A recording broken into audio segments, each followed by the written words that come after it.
T-minus 10, 9, 8, 7, 6, 5, 4, 3, 2, 1, 0.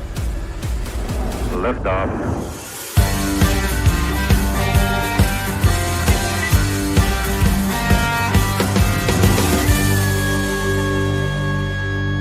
Shake it back! Does that feel good? Yeah.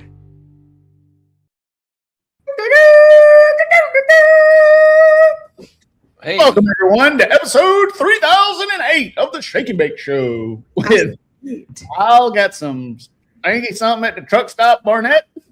Courtney swelling up like a beautiful, beautiful woman. I was going to say, watch your mouth, Jackson. Like the tick on a dog. Like a tick on a water buffalo. And Stevie Fast hanging out, barely making it through life. Jackson. Stevie losing every pound that I gained, Jackson. No, I found some. I just ate a piece of pizza just now. Yeah, I tell you, whatever. All right, best thing that happened to me today is I have perfected the weight and balance on my styrofoam glider throughout the shop. So it took a little bit. I had to get some removable ballast right here. So that thing, that little washer right there gets this thing where it flies like a champion. So I got to do that to Nash's. We fly those a lot. We got one of those little guns that it's got the rubber band in it. Pull that thing back. Yeah, so like this thing without that would just go up and hit the ceiling in the shop. So that kept taking out all the lights. So then you get it too far forward, it wants to nosedive, and I got it perfect. So we worked on today. Great job. If you have anybody that's waiting on an engine at KTR, that's why you're. Yeah, Stevie was. So what's been going on? Action Pack show tonight. I have got more press about this. Everyone that likes and hates us is watching. We're having an actual watch party at the shop. All my staff's out there eating pizza and drinking beer, and it's pretty good. We're gonna have Jody fun. better be drinking wine for me. Jody's probably shotgunning tequila. Yeah, that's very true. Yeah, it's been good, and I thought that shout out Molly, the video she posted today for the final deal where he basically just said everything we say at the beginning of every show. If you've got kids in the room, get them gone.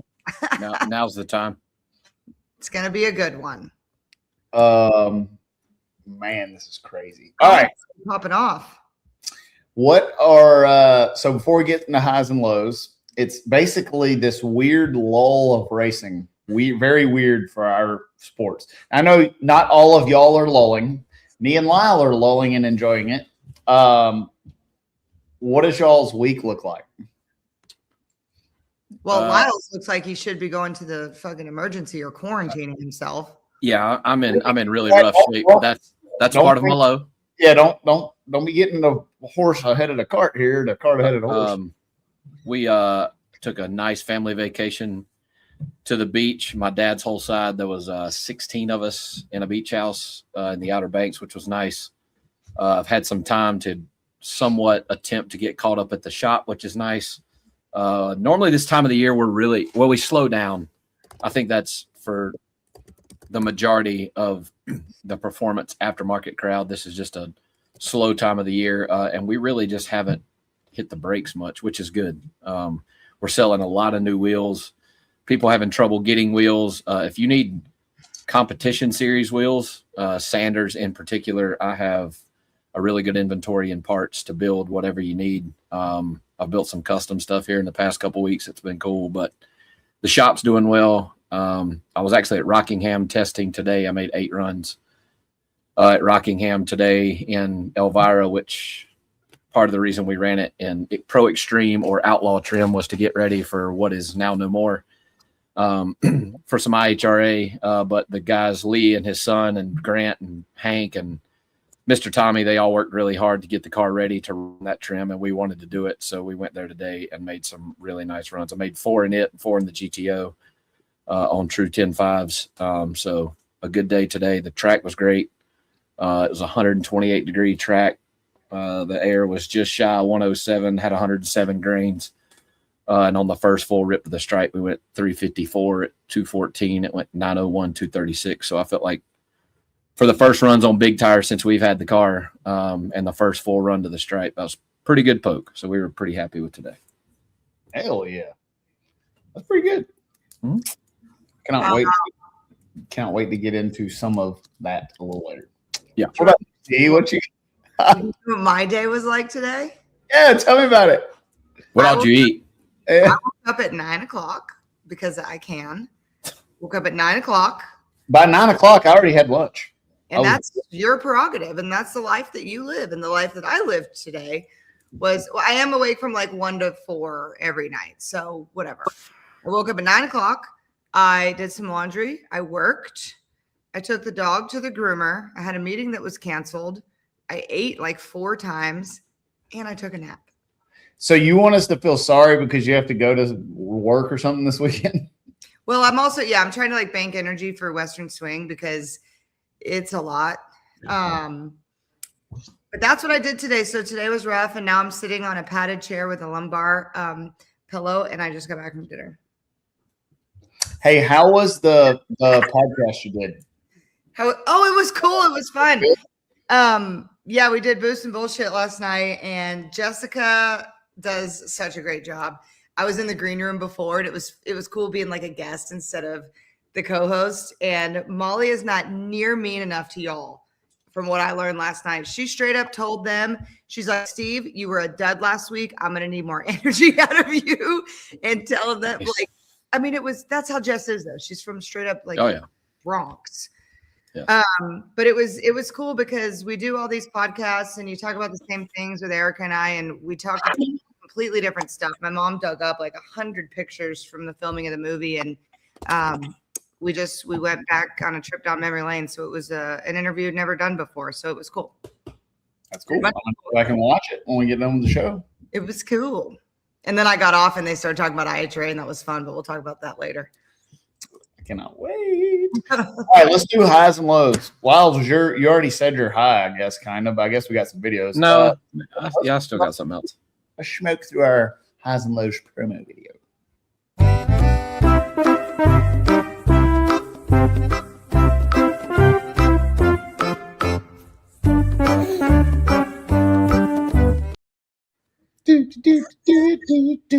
As I was watching that, I looked at Spencer to go, we are stupid. Yeah. In all the best ways. Oh. All right. See, start off with you. Let's talk about your highs. My high, went back to Texas, had my big 20, well, it was 21, but the halfway mark anatomy scan. She is very pregnant, or I am very pregnant. She is very healthy. Look at that. Turn your head to the left. This little hoe has the nicest lips in the world. I don't know where the hell she got them from because I have to buy them, but there she is. She's got her fist up in the air saying some kind of so she's very healthy. All the things that they worry about with old people pregnancy is not an issue. So that was a big weight off my back. I was a little nervous for that one. And then I had with my girlfriends from back home and my mom and all their moms had a little baby shower. So got that out of the way. Nice. Yeah, we had fajitas, sizzling, steaming. Exceptionally smoky. And I Eric, like the blow up. That's a pretty nice touch. That's what the baby in there is going, this is bullshit. No, we sent a video to Lyle, and he actually was super kind because, you know, I'm in a vulnerable state of life right now, making life. So I wanted to read this text message that my dear friend Lyle sent back to me after I sent him a really nice video of steaming hot fajitas. Wait for it.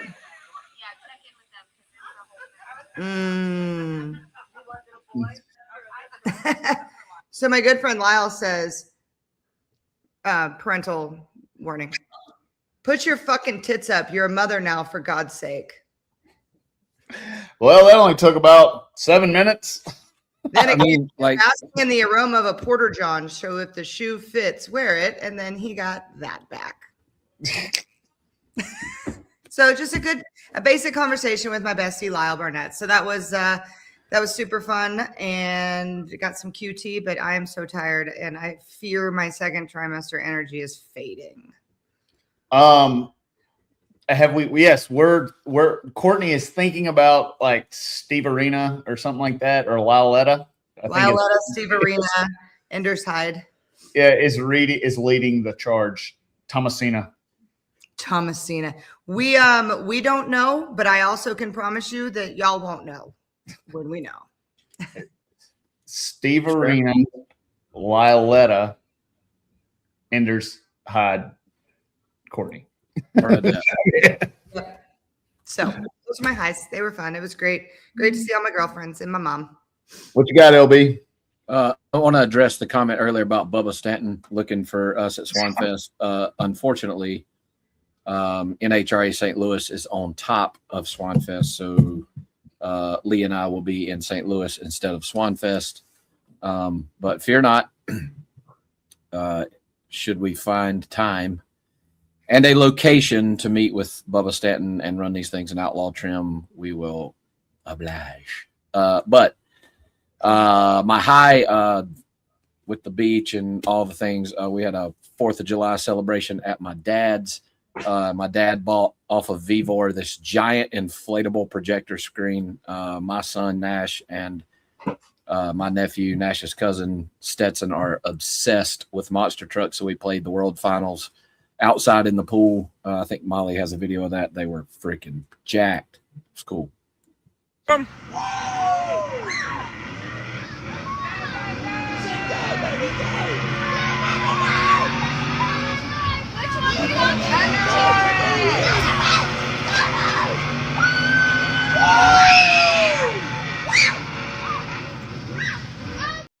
Hey, that's exactly what I sound like when I get to 1,000 foot. Y'all just Wow. same way. But we had a good time. It was cool. Nice to That just is cool, man. relax. Those are those core memories and shit. Yeah. Well, while y'all were enjoying the 4th of July, I was down under in South America in Brazil. My high is we debuted the SF1 in Central America for the first time. We had 3 wins with the SF1 in back-to-back weekends. We set the record 4 times. Got Sydney in the winner's circle and out-qualified the field by 600ths. It was an all KTR powered final with Ricardo Rodriguez coming in second. And it was pretty good. And then my other high is this past weekend. This Saturday and Sunday that happened. It was my first non-racetrack weekend since February 17th, and it was phenomenal. How the normal humans live life, there is some merit to that. Like it was in doses. It was great. Like I didn't sleep late, but I got up at 8, which is late for me. And I was like, oh my God. I was like, I've missed half the day, but it was pretty good. And I went flying every single day this weekend. I went flying Friday, Saturday, and Sunday. I went flying Sunday twice. So it was pretty good. That was my.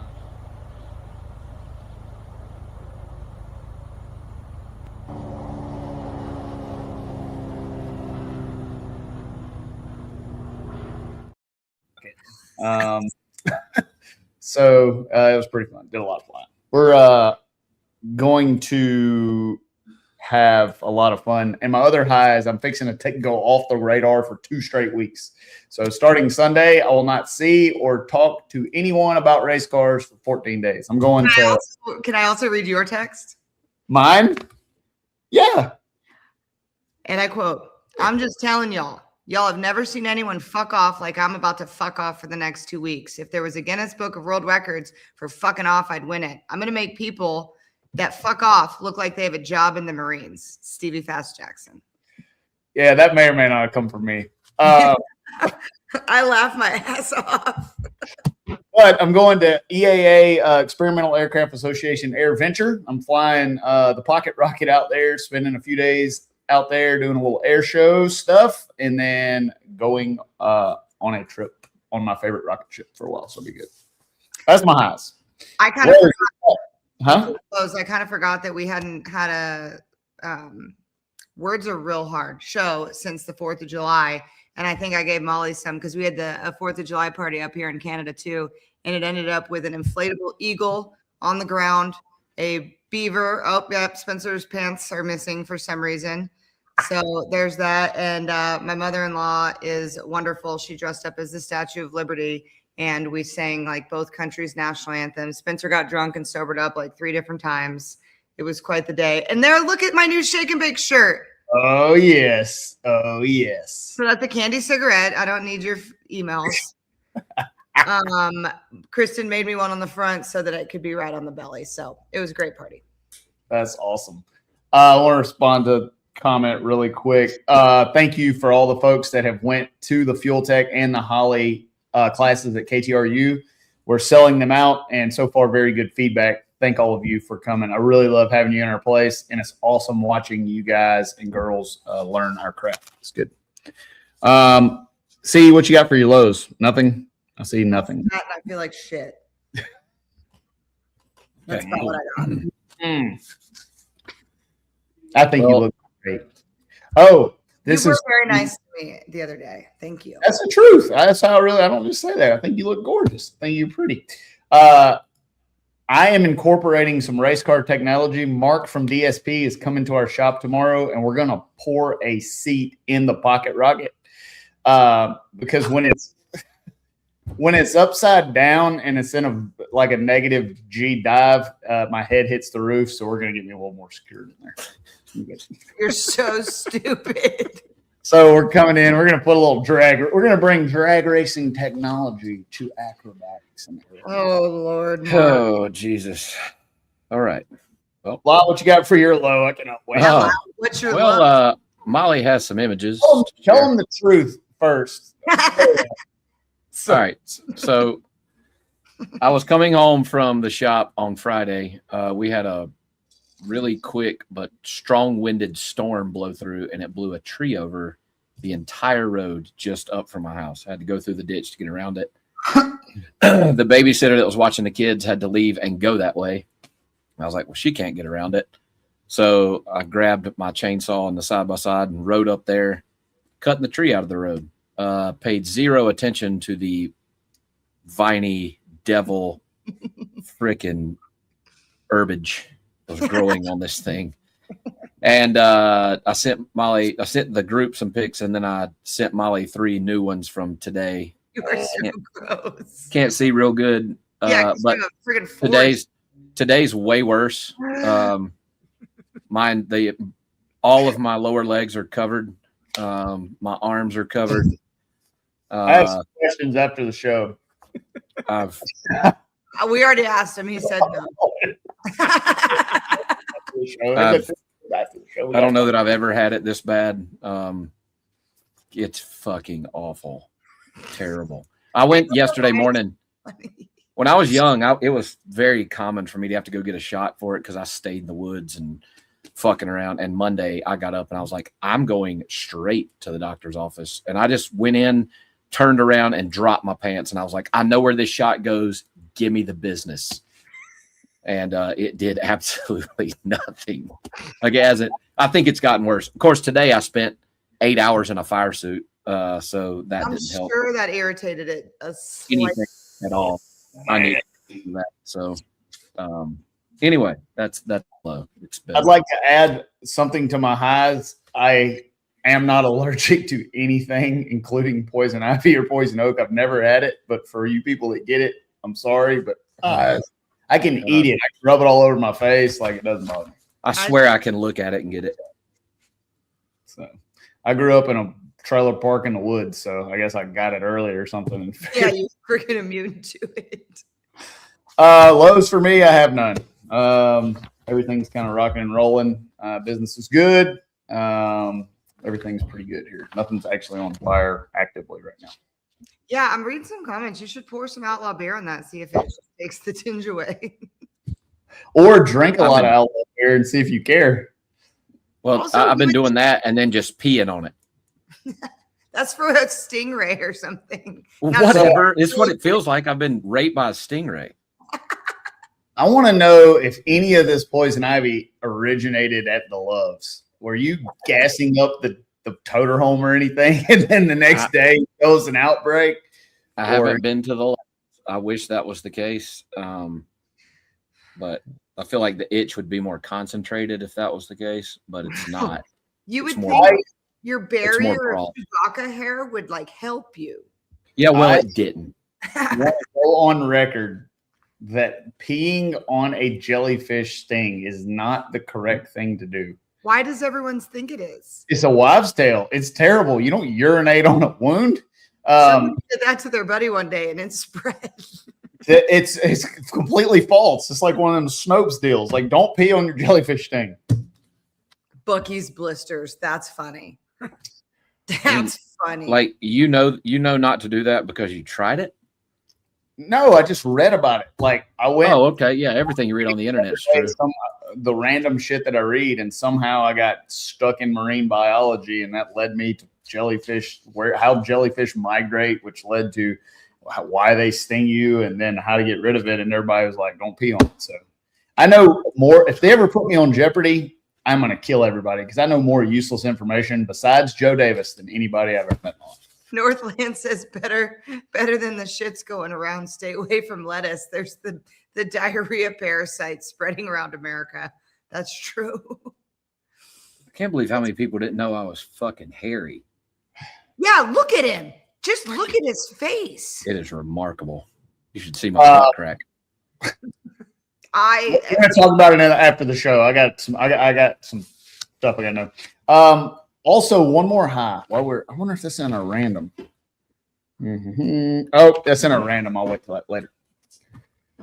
Okay, I think with no further ado, y'all ready to bring the man on? Listen, we need what everybody came on here for. They're like, shut up. What do you mean I've got the most ADHD? That's correct. So, true story. I went to see a shrink one time because I wanted to fix my head. And they told me that I had the most advanced case of clinically diagnosed adult ADHD they've ever seen. He said he could not help me. Yeah, I think that's further than a shrink, bud. I didn't know we needed to go there to confirm that, but all right. So we've been trying to get Tim McAmis on our show for a long time, over a year. And I'm super happy that he finally agreed. This is going to be a hot rod episode. You want to probably put the children to bed because things may get out of control. Mama, I'm sorry. Without any further ado, let's bring on the man, the myth, the legend, Tim McAmis. What's up? There he is. Hey guys, how's it going? Man, I don't know that it could be any better. How you doing? Good, doing good. See, you got some background over there. Yes, sir. Yes, sir. In case you get hungry or thirsty over there. Got a little American flag with the president, some Cheetos.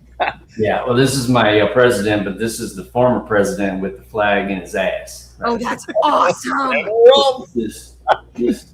This is Joe. Yeah. So he's doing a little transplant of the flag there. That's about how it went, wasn't it? And we're off. For a lot of you Shake Bakers that may not know, that was one of the OG Pro Mod guys.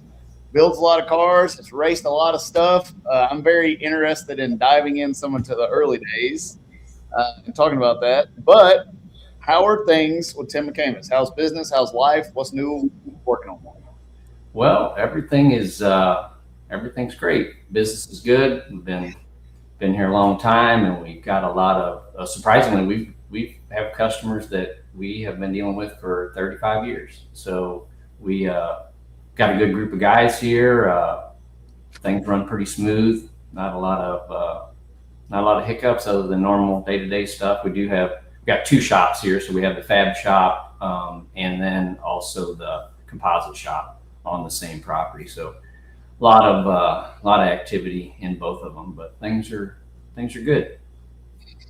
All right. So when you said been in same customers for 35 years, Lyle and I are early on in our entrepreneur career. Give us a piece of advice in our industry on how in the world you make it that long in our industry. It's like there's days I just want to like burn a place to the ground and go work at Walmart. So give us some advice. Well, so there's not a day go by that I don't want to burn this place to the ground. So it's normal. It's what you're feeling is just the business, and I don't know if it's this business, any business really. It's just there's lots to deal with, and there's lots of days when you're like, why am I doing this? Like, why? What's the goal? You know, it's like you get hit with one thing. You know, I get up early, so I'll get hit with a couple things before 7 o'clock, and then it just goes downhill from there. So you know, but you just suck it up. I mean, nobody wants to hear about all the shit you deal with, but you just gotta treat people right. You know, you gotta, and in this particular business, there's a lot of treating people wrong. Yeah, for sure. And so it's because it's you know, it's an expensive sport, and there's a lot of bullshit that goes on. A lot of people take advantage of people, and they get turned off, you know. And we've had those customers come to us, you know, like, hey, they've been through 4 or 5 different shops and been taking all their money, and it's tough. So you just gotta be fair with people, and sometimes you gotta suck it up and take your part. And it may not be your fault, but you gotta make it right. So that's what we do, and all of our guys know the deal, and we just try to keep it level. No, we don't have a lot of drama here. I hate the drama bullshit. So we just do it and keep the hammer down. I want to give a shout out, Tim, to you and your guys. I drive one of Tim's cars that they built in NHRA Pro Mod for Billy Banica. And earlier this year, I believe it was Phoenix, I think. It was. It was I had a door come smooth apart at the top end of a run, laid the window down beside the door, ripped it in half, fucked it all up, right? And we didn't have a spare door in the trailer, but there was one other McAmis body car, the same body as the one that I have, the 68 Camaro. It was Alex Laughlin's. And this was between rounds. We have pretty quick turnarounds. And so I run over to Alex's pit. They were out, and I'm like, hey, Mike Jr., I need to borrow Alex's driver door. He's like, what do you mean? And I'm like, mine came apart, and I'm pretty sure that they build all these the same, and this was stuff I'd been told in the past 5 minutes. I grab Alex's door, run back over to my pit, hang it on the hinges, shut it. It's perfect. Window latch is dead on. All we had to do was shorten the tether, and I made the next round. So those guys, I guess, clearly build those things on a jig. And it was literally just one part to the other. We made the next round. In fact, I don't even think Courtney and them knew in the booth, and I roll into the burnout box, and they're like, what the fuck is this? It was confusing. And I think that's when we decided, too, the next show we talked about it. We were like, okay, somebody quit fucking around and just get Tim on the show. Yeah, but one, it's a badass race car. We've qualified number 1 at a race this year, been to the finals, been to the semis several times. It's a really good car, and it's one of the best I've ever drove. So you guys top notch on it, but just the fact that everything's the same, that shit's fucking cool. That's awesome. That's part of the benefit of having both shops. So to be able to do that, you couldn't. So we're able to do that first original car, and then transfer all those parts back into the molds, and then scribe it and mark it so that when we pull a door out of that 68 mold and bond it together, every door hinge hole, the inner door panel, the window frame, every hole is scribed in that part. So all you got to do is drill a hole in that spot, and then it fits on every car. So it's just, we did that. We built so many of them, and even with the windows, our windows are CNC cut and on a jig, so that every screw hole is the same. So even if your window blew out, Alex's window would bolt into your car into the frame that you already have. Right. So just kind of, that's how the upper door latches are in the same spot, because all that stuff's cut in advance. We just pull the window off the shelf, screw it in. Yeah. No, That's awesome. That brings me to one of my questions.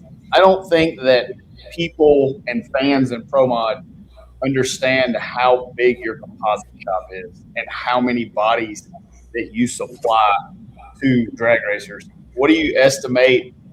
How many bodies do you think you do a year? How many bodies do you do a year? So that is something that most people don't understand, because we do have, besides the ones that you see all the time, the 68, the 69, the Mustang, all the ones that are at the track a lot, we have 2 other buildings full of molds that you don't see so much, like the 57 Chevy, which is kind of phased out, and Chevy 2s, and we have body molds everywhere. And we it depends on the body. How many? So we never do not produce bodies. We're producing bodies every day. So depending on the layup, and they go through stages. I mean, there's a body getting produced every couple days. So hundreds of them a year, hundreds and hundreds of bodies. And not only that, we have we also produce. I think we have right now over 300 component molds. So tubs, sheets, dashes, tunnels, protector strips, handles. We do all carbon, carbon parachute handle, everything. We do everything out of carbon. So a lot of stuff. I mean, it's a massive, massive business, which is very, very fortunate for us that we have that ability. So very, very cool to have, and very unique things that we've developed for laminating these bodies. So a lot of stuff. That is awesome. And I think a lot of people don't realize that. All right, so I've got like hundreds of questions. So I'm going to pick through them. We asked on our last show for the fans to send in questions. So I have some really, really good ones. A lot. I'm going to pick through a couple of them, and we'll just blaze through them. Your China rant was 10 years ago. Is it easier or harder to find American parts now than what it was then? So it's harder. So the thing about the whole China stuff is they made it easy. Like it's so easy to go out and just grab it because it's everywhere. So you can find just about a good quality USA made part in everything if you dig for it. And you may have to, make some concessions on exactly what you want, but you're going to find it. And there's so many good manufacturers in the US now. And it's even now it's better than it was, because China was just, they just overrun you. They take everything, they copy it, they flood the market, they drop the price, they just put it everywhere. I mean, they just flood the stores with it. So people don't flip the box over and look on, where it's made. They're just like, oh, I want this, and they buy it, and so we take it to an extreme. And this is something I've always been said about, like, even in our shop, like, our equipment, every piece of equipment in our shop is USA made, every piece. Wow. Our CNC machines are Haas, they're all now, somebody could say, oh, the electric motors don't come from you. Well, yeah, no shit. Okay. But the Haas is a US manufacturer, and they make nice CNC machines. That's what we buy. But we're not also, some people think we're anti-import, okay, which we're not. We're anti-garbage, okay. We're like, because we have a really nice tubing bender that's made in Spain. It's really nice, really high end, okay. So it's not USA, but it's one of the few pieces that we have that is excellent quality. But I'm anti-crap. Like, I don't like the cheap Chinese copy crap. I don't like it. I mean, I take it to some stupid level. Like, it's kind of, our purchasing guy here is like, he goes nuts, because if he's getting something for the shop and it comes in, and like, I'm an expert at spotting it. I can seek out Chinese cardboard. Like, the shit's kind of yellowy. Their cardboard's even fucking junk. It's like this, it's like recycled toilet paper that they've mashed back together, and it's got this green, funky kind of yellowish color. It even smells bad. So I get a box in, I'm like, I don't even have to look at it. I'm like, what the fuck's going on here, boys? And they're like, I want to come work for you for a week for free. That's the shit you can spritz with a water bottle and it just fucking disintegrates. It dissolves. Well, it's mostly dissolved when you get it, because it's just wore off from being in a container for 18 years. But that's also true. It's junk, and the shit in it's junk, and so we just go to a lot of trouble for that, and even our tubing that comes in, like, so our 4130, we buy lots of tubing. We buy a lot of 4130 tubing. Well, that shit, China's poked that stuff out there too. And our supplier knows if they try to, so we get certification docs on all that stuff when it comes in, and my guys have to check each and every size to make sure that it's not imported tubing. And a lot of shops don't do that. They just buy it because it's cheap. I mean, we're going to pay double for that, but it's quality made for. I'm not building a pro mod race car out of Chinese tubing. I mean, there's no fucking way, so, but it takes us an hour and a half to check in tubing because we go through every size. I mean, we get in a semi load and there's 50 different sizes and wall thicknesses. My guys got to check every one and match it to the certification docs and make sure that it's domestic. That is awesome. Yeah, it's crazy. So Courtney's got a question. I have this fantasy about retirement that I want to open up when I quit racing, if I ever do. I want to open up a USA only hardware store, like where it's just tools and hardware. I want old dudes playing checkers outside. You can't buy any Chinese shit here. Like my rake's gonna be like $118. But like it's gonna be made in America. So, like Cracker Barrel, but for hardware. What? With no China. So that's all. your China video. So they'll ask you the technical questions, not me. Your China video. I feel like maybe it was before and just you were getting hot on the internet, but do you feel like, you say you have these customers of 35 years and yada, yada. I feel like I gravitate towards people like you who are honest and put that kind of stuff out there on the internet. But do you feel like your customer base is more loyal to you because you're that honest? And B, what made you decide to go off on the internet for the first time?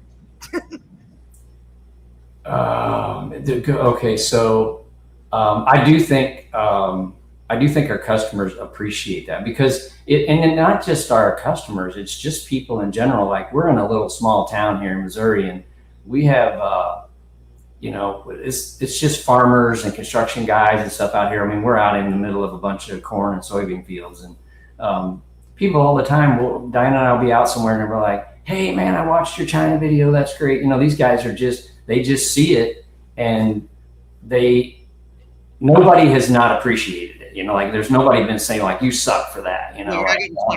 Yeah. So the kind of the pushing the videos out was really it was kind of an evolution of trying to fix our technical department because we were getting so many calls. Like to summarize it quickly, like my guys that are up in the sales department, they're the ones on the phones because they're the link to the customers. Well, they're getting, a sales call, but then they're also getting, how do I set up my 4-link call? And then they're getting, how do I set up my 4-link call? And then how do I set up my wheelie bars call? And then how to set up my 4-link call? Well, they're doing the same thing over and over. So we decided to just start putting out the videos. And it originally was going to be, because we invested quite a bit in it, we were going to do a subscription-based program where, you pay $99 a year or whatever, and you get all these videos about. It was just kind of offset some of the cost. And so we built this whole inventory of stuff. And the day before we were going to release it, I sat down with Diane and Justin, who's our guy here, does all of our IT stuff. And I'm like, I'm going to just put it out there for free. And they're like, what the fuck are you talking about? Because we had to buy all the video equipment, all the editing equipment, all the software, create computers, all the stuff that would handle it. And it's been a great move for us. I mean, because it first of all, it helped that whole technical department issue. Now the guys can be like, hey, just watch the video. And now we don't even have to tell them anymore because it's been out there so long. Everybody just kind of knows to gravitate towards it. And then once they get one, you just keep rolling through them. And the ones like the China video, we've done a lot of fun ones too, because you can only do so many technical videos before you want to blow your head off. It's like the window looking read. They're so boring. I mean, even if you try to spice them up, it's like, okay, this is how you set the preload, and you're like, okay, you turn it this way and the car does this, and you can only listen to that so much. So we started throwing some of the more fun ones in there with it, just to kind of make it a little more entertaining instead of this, this blah. This is how you set the wheelie bars. Plus, it's also too, it's kind of my take on the stupid shit that I see at the racetrack. So I love it. Speaking of the stupid shit, this leads me into a fan question. In your opinion, how many people do you need to stage a pro mod in 2026? Okay, so let's see. If you go to like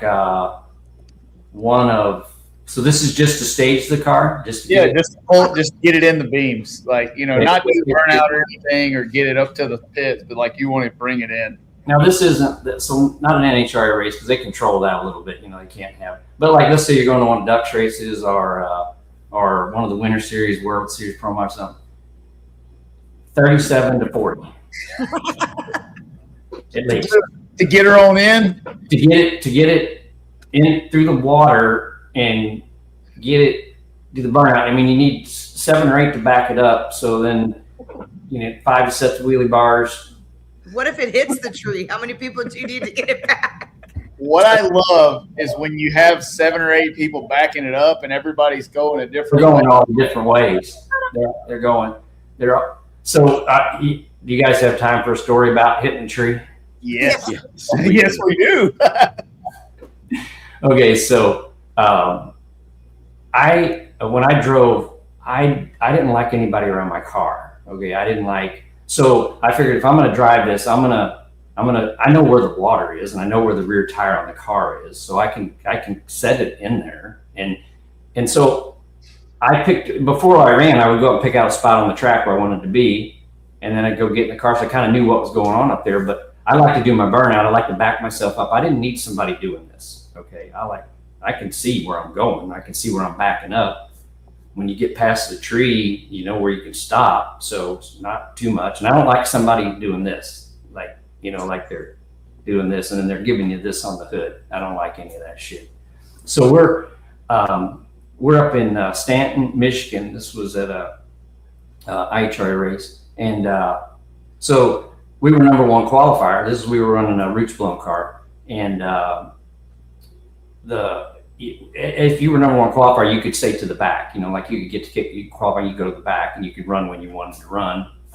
So I kind of hang back. Well, there was a guy that was not good in the car. Okay, he needed to be doing something else away from the racetrack. Okay, so nobody would line up against him. So I'm like, I'm good. Everybody's like, he's like the kid at the dodgeball, that got picked last because he sucked. And so I'm like, I'll run against him. And Diane's like, why are you running him? I'm like, I'm going to be so far out in front of this motherfucker by the time he leaves the starting line, it don't matter. Okay, he's good. Whatever he does back there is fine.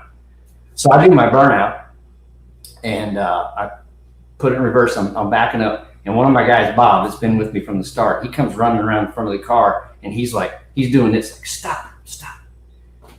And I'm like, what in the hell? And we didn't have radios or nothing. We were broke ass. We didn't have no radios and shit. So he's stopping me, and I'm still backing up, and he comes up to the car and he stopped. And so I stop, and he's like, shut it off. So I'm out in the fucking middle of the track, And so I get out of the car. Of course, I'm suited up, and I go to him, and I'm in his face. I'm like, what the fuck is your problem? And he's like, this. And I turn around, and the fucking tree with the concrete base, 4 foot by 4 foot by 4 foot concrete base, is sitting in the track behind me, about 5 feet from my wheelie bars hitting it. Okay. And so I'm looking at it, and I'm like, you look at shit and you can't really believe it. It's like, you're like, I didn't hit that. I don't know. How the fuck did you get behind me? And so I take my helmet off, and the dude that I was running, of course, he's doing the 12,000 RPM burnout. He gets sideways and he hits his fucking tree head on and knocks the whole son of a bitch. Now it's still upright. I mean, it's standing straight up. It's upright behind me in the middle of the track in my lane. And I'm like, hey, I got a question. Did they let him make the run? I got another story behind that one. I didn't know if they put the tree back up and let him make the run or not. So if you can imagine, but if you hit that tree, there wasn't much left of the car from the firewall forward. So no, he was done. Okay. So this is how fucked up it was. They got of course, all the track guys run out there. They're going to scoot this thing back. But they had to get a backhoe.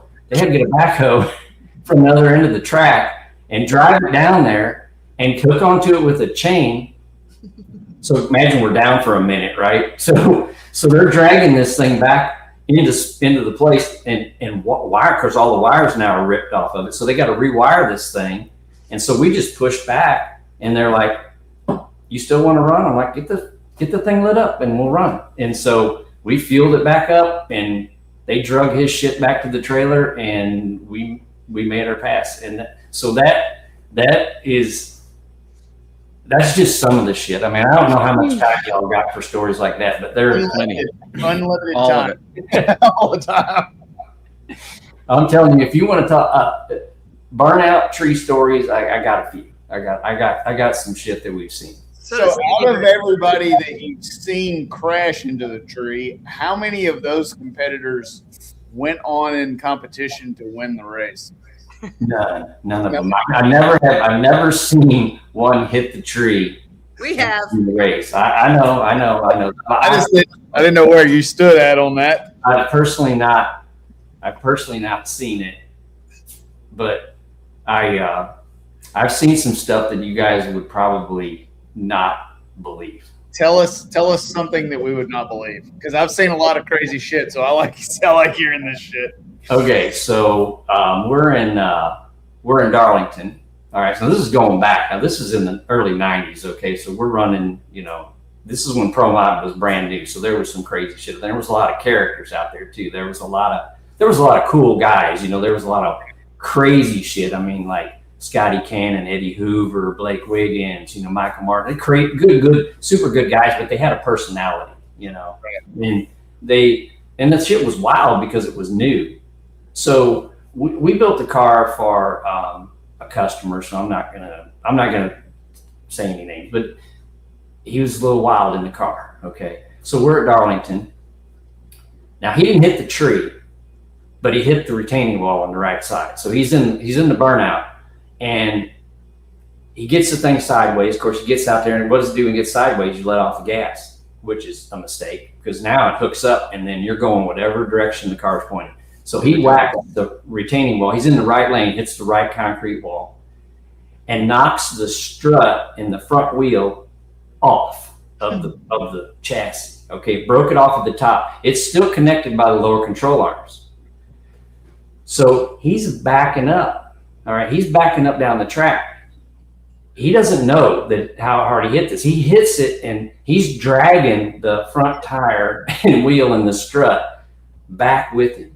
Okay, so I'm standing on the start line, and back then, we knew the start. So the starter's got he's got the call whether he's going to flip the button to let everything's safe. I'm going to flip the button. I'm going to say it's good to go. So he backs up. He stops. What's he do? He puts it in low and he starts inching it forward. Okay. So I'm standing not behind the car, I'm beside the starter. And I'm looking at it and I'm like, this ain't fucking happening. This can't happen. Like, you're like, there's no way this can happen. So he bumps it in, turns the top bulb on. And I'm like, fuck me, he's gonna stage this thing. So this is back when we're running a clutch. We've got a clutch, and so this is no two-step bullshit. This is when you had to drive the fucking thing. So you bring it in, you clear it out, you got the clutch in, you bring the engine up to 5,500, whatever you're going to leave. So he brings this thing up, and I'm standing next to the starter. The starter's looking at me, and he bumps in and turns the bottom bulb on because he was running a single, because this was he had got his license, but they wouldn't let him run by himself yet. Thank goodness. But so he bumps it in and turns the bottom bulb on, and the starter looks at me and says, "What the fuck do I do?" And I said, "I'd send you." And he says, "Fuck, I can't do that." So he runs out in front of the car, shuts him off. The guy gets out and he's pissed. He's fucking pissed at the starter. He's in his face. He's poking him in the chest. And the guy's like, "Your right front tire wheel are not on the car anymore." So he walks around the front, and this is all happening in real time. He still doesn't believe me. He walks around the car, and then the strut is hung out the side of the wheel opening, and he just walked off the track. And I'm like, What the fuck? yeah, I mean, I'm telling you, boy, you all might have seen some shit, but you ain't seen shit. I love it. I love it. So fire away, whatever you got. I got lots of stuff. While we're on that subject, we have a fan question next. Wanting to know, should Pro Mods have automatic transmissions with trans brakes and delay boxes? And what are your thoughts on electronic fuel injection? Yeah. Let it rip, Tater Chip. Well, so part of this is just evolution. I mean, you can't stop some shit. You know, you just can't. You can't stop. Personally, I mean, my racer side wants to say, I don't like it. I don't like the converter. I don't. I mean, you can't stop it. You can't undo it. But I'm old school, like in everything that I do, even today. And I like the clutch. I like Elenco. So the first car, the car I won the championship with, was a nitrous car. Had a clutch and Elenco, 4-speed Elenco. It had an MSD 7AL and a coil. Yeah, baby. Here's the thing. It had no two-step. Okay. The nitrous car. This is a nitrous car. So the year we won the championship with the Firebird, that car did not have a two-step in it. I staged it with the throttle so that I could pick what I wanted. And then I just didn't hit the wide open throttle switch. So then I would swap feet and hit the wide open throttle switch with the gas pedal. So I didn't have to. So that's all I had was a 7AL and a coil. That's and a timer for the nitrous, the little digit timers for each stage of nitrous. That's all the electronics it had in that car. I didn't have that 182 pin connector that goes through the firewall, that has that connects the engine now, that only the NASA knows how to wire the thing, that I didn't have any of that shit. I had like 2 wires out to the coil. I had an orange and a black wire to the coil. That's what you had a terminal strip and a weather pack up there, baby. I had a terminal strip with 12 spots on it, and that's what I had. And so anyway, so getting back to the question, it's like now, has all that shit made it better? I don't know if it's made it better. It's made it faster. I mean, it's made the cars, you ain't running as fast as you're running now with the shit that I ran with. It just ain't, it's not going to happen. So in my. But do you think we've lost some of what made it special? Oh yeah, 100%. Yeah. Because so for instance, I'm a horrible spectator. So, but I was down at the in Florida for the winter races, and the runs are phenomenal, but they're just like the aborted runs are few. I mean, they just go down the fucking racetrack. And it's because of the control.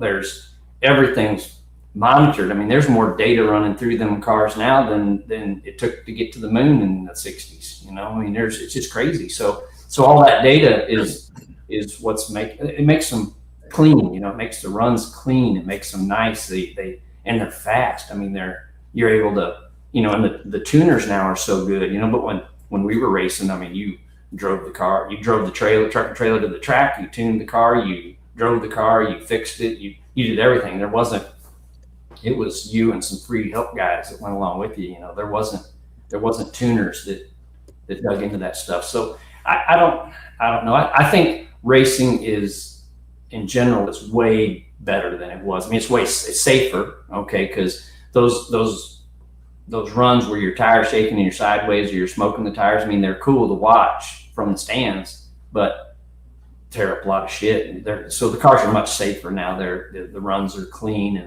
and the numbers are phenomenal. I mean, look at these 60-foot numbers. It's absurd. I can't believe that you can actually move that fast in 60 feet. So I just like I like a clutch. I like to drive clutch. I even like to drive a manual transmission, on the street. I mean, I like it. If you could bring something back, is that what it would be? Clutch? Oh, if I could, I'd bring clutch. That would equalize.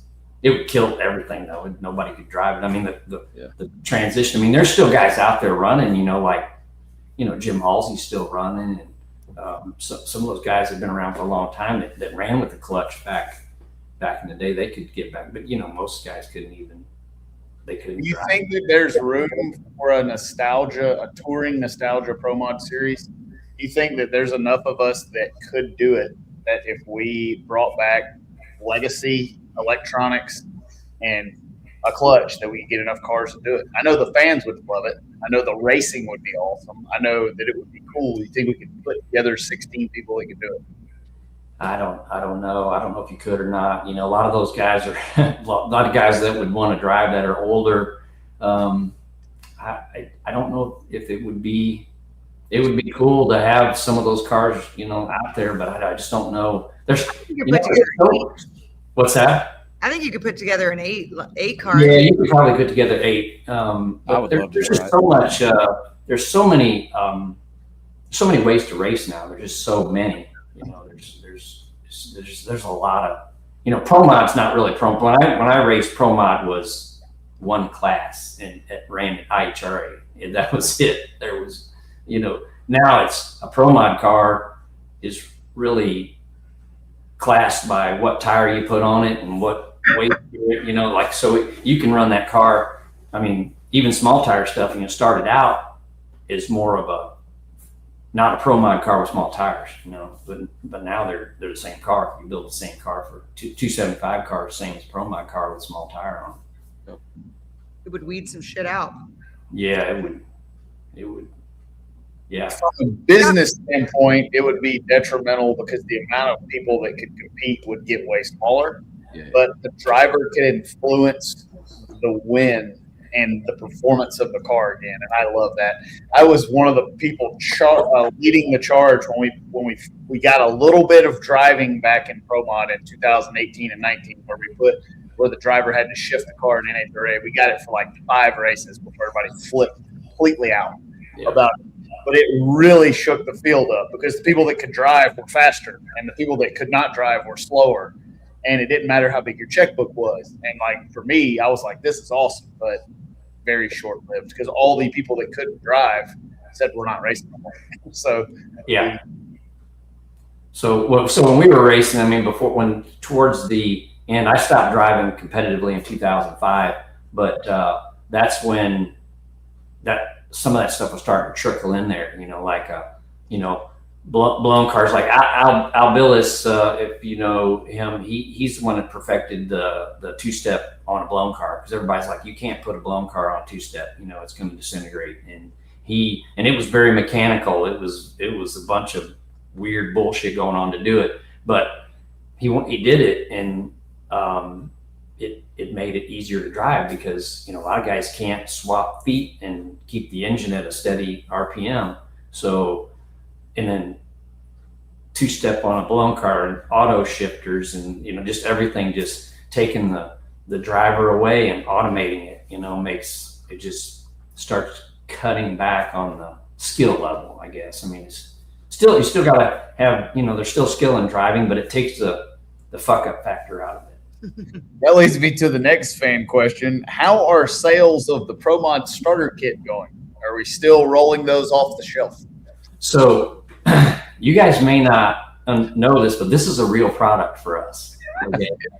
So Find one. they're on the website for sale. So seriously, we have sold a bunch of these. Okay, after this video. So I did the video because I was so fucking aggravated about, you know, all of this shit that was integrated into these cars. But we've sold these and shipped them to Australia. So we have a huge customer base in Australia, huge, and we've sold these guys they'll buy it, like their wife might buy it for them. You know, we'll get it all the time. They'll order it online. I'm getting this for my husband for his birthday, and seriously, we send them a bag of Cheetos and a styrofoam cup and a push button, and they're good. Oh my God. I'm ordering. Awesome. We'll call Billy tomorrow and get a Pro Mod starter kit. We got them in stock, so yeah, we'll send you one. We'll send you one, and you got to put the cup holder in the car though, because you got to have some place to hold that styrofoam cup. It's 64 ounces. Did you ever see the video I made where I mounted the Big Gulp in my car when they put the auto shifter back in NHRA? I went and got like a 300-ounce Big Gulp and mounted it in there because I said I wanted to have something to do while I was going down the track in case I got thirsty. So I got a Big Gulp in there. I really wish they would have stuck with that. Just the shifter part of it. I mean, goddamn, you know, You were at least, talking. at least leave that in there, you know, because it's something. But now, you know, with the converter drive, you just put it in D and go. You know? Like our own end, baby. Yep. You're talking about, you know, there's still great drivers out there and people that do well and whatnot. And I know they've taken away, you know, some of the things that you think made a driver great. But in your opinion, if there's anything anymore, something maybe that the average fan doesn't notice, like what makes, in your opinion, what does a driver do that's great now? What makes a great driver that maybe the average fan doesn't necessarily notice anymore? You know what? Well, there's a lot of things, but so if you get the chance to sit in the stands and watch some of this now, you know, good drivers now know how to stage. Okay, they know how to stage. They know how to stage straight, and they also know how to stage light. You know, they don't. The good drivers understand that you don't go in and take a big bite. You know what I mean? Like you don't. You know, if you want to have this reaction time number, you know, go ahead and stage it with the transmission so you can get in there, you know, ahead of everybody else. But if you want the number, you know, if you're looking for the number, get in there, you know, just stage the thing right. And you can see the guys that you know, ease it in and tick it in there, or take you know, like a lurch in. And so that's it. And you know, good drivers, they know what their limits are. You know, they know what their perimeters are. You know, like, hey, I can't drive this thing to the center line because I'm going to be in the other lane. You know, so that's because, you know, some of the stuff has been taken away from the driver. You don't have to pick, you know, your leave RPMs being picked back at the trailer. Your your shifting is going to be programmed into the car. You know, you don't have to pick any of that. So that's what I see. I see guys that are good on the starting line because there's a lot of the run is made up right there. You know, there's a lot at that point, and guys don't get it. They don't know. They don't know, you know, they don't know how to have maximum rollout in the car and really take advantage of that starting line 2 or 3 feet there before shit gets really going. I think it's interesting, like, and I'm going to sound like a hater here, but whatever. You know, one of the fan questions on here is about people just kind of jumping into pro mod with no other drag racing experience in it. Again, please don't come beat me up. Like, we had Randy Couture, brought a lot of attention to pro mod, came in, made a press release, was going to drive this thing, wrecked it. We never heard from him again. And so I think we're walking this line of where, you know, car count, there's a bunch of places to race, and there's a lot of opportunity, and there's a lot of pro mod drivers around the country, but has it gotten easy enough to just write a check and come do it to where, you know, things like that are happening? So like we're helping and hurting. For sure. I mean, because, you know, honestly, I mean, if you got a fat checkbook, I mean, you can roll into pro mod and run at the front. I mean, you know, you can go dangerous. You can go to Steve's shop and write a check, or give him a blank check, or give him a bag of cash or something, and you can run at the front. You know, use that at the front. Yeah, that's what I mean.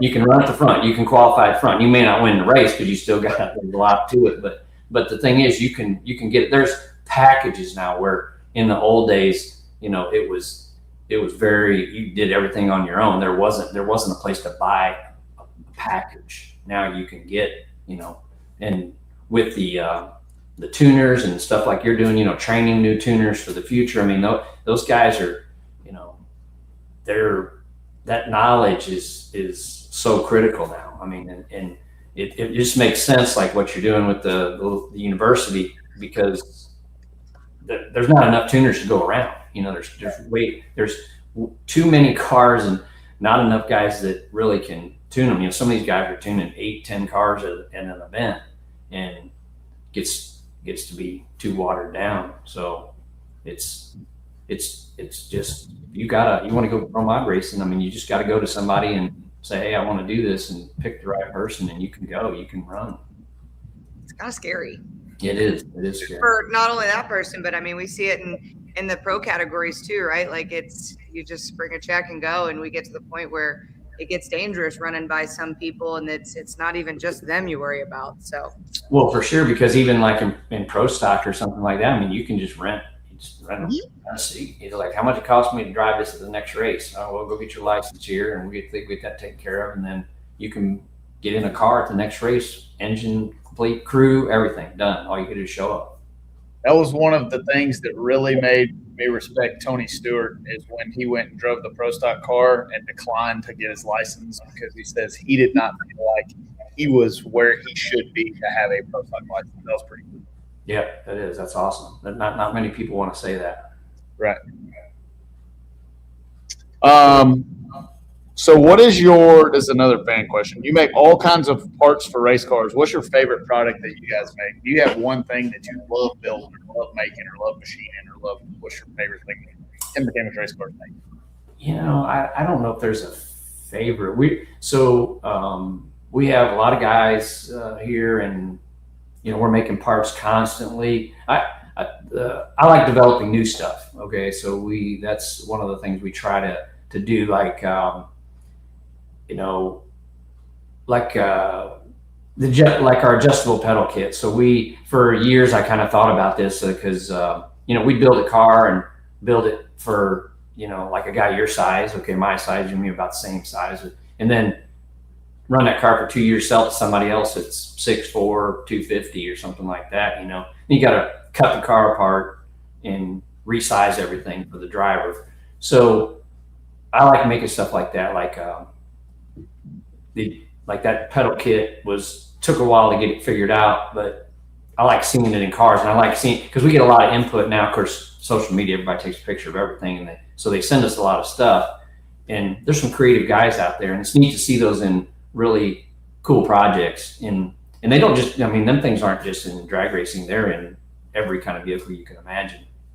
And I like seeing that, and I like people that are like, "Hey, this is the coolest part ever," you know. So there's not one particular part, but of course, as soon as you get that done, then you got every dick out there is copying it. So it's like, you know, you get about 2 minutes to introduce something new, and then it's all over the place, you know. So that's just part of the world we live in now.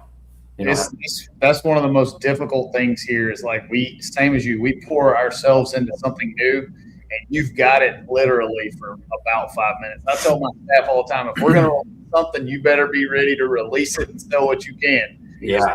R&D of rob and duplicate is on the scene as soon as the internet hits, buddy. For sure. It's I so easy now. I don't see any NHRA Pro Mod driver starter kits anywhere else. So You need like pool noodle bumpers for tree prevention. There you go. Available right there. You get to pick your own drink flavor now with that thing. Yeah. I love it. Dude, the profit margin on that soda and a That's damn pretty good. Yeah, we gotta go to the convenience store, and you know, gas is high, and labor. That trans brake button used to be $18.99. Now it's $49.99. Yes, sir. Yes, You know, inflation has. We have not raised the retail cost on that since its introduction, so we're holding our price tight on that. That's very good of you. Very American of you. Yeah. All right, I got a fan question here. Would you drive a Pro Mod today? What power adder would you choose if you did it, and who would be your crew chief?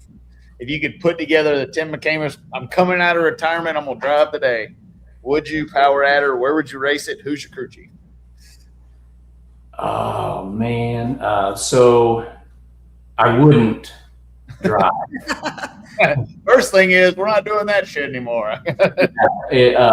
I did that. You know, we did it for a long time, and it's so you can't just drive a little bit. You know what I mean? Like, this thing is like, if you're in, you're in. Like, I either got to be out or in, and so I'd want to. If I did, I'd be right back in. I'd be in deep. I'd be semi, you know, rolling in with all the shit. And but if I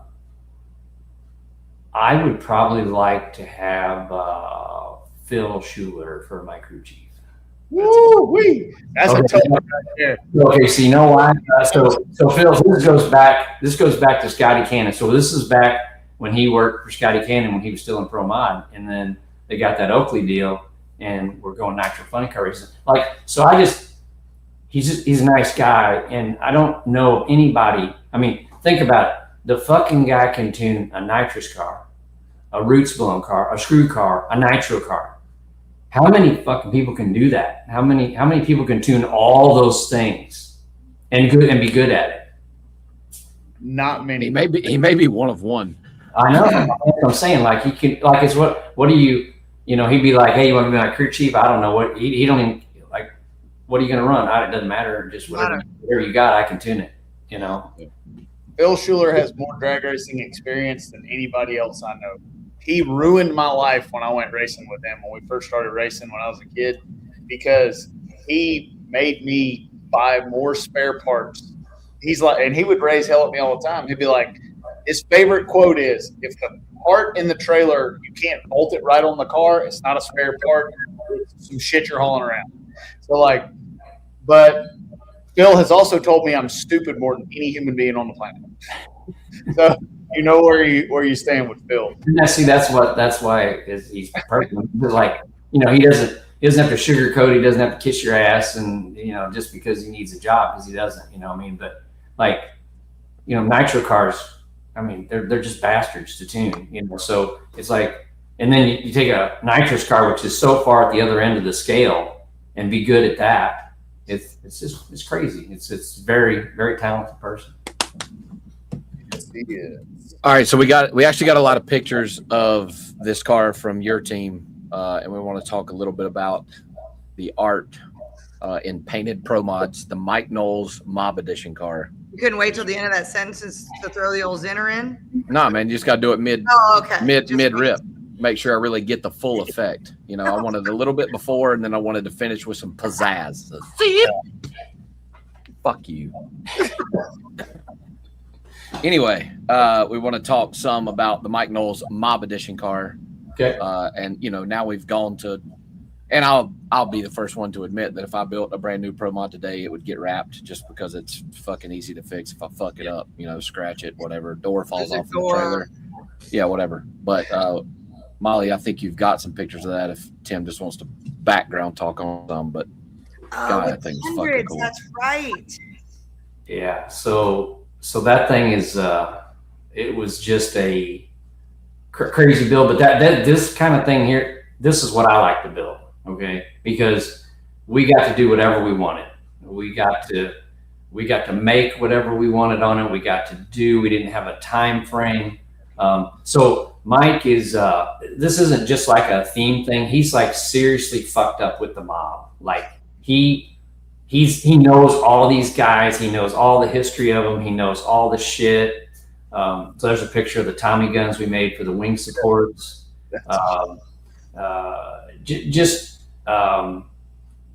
Everything about it, you know, from in the paint, you know, it had to be flat, and that was at that time that was really hard to do, and all of that stuff is done by hand, and it's incredible. I mean, it just the chassis, we powder coated it to make it look like it was rusted.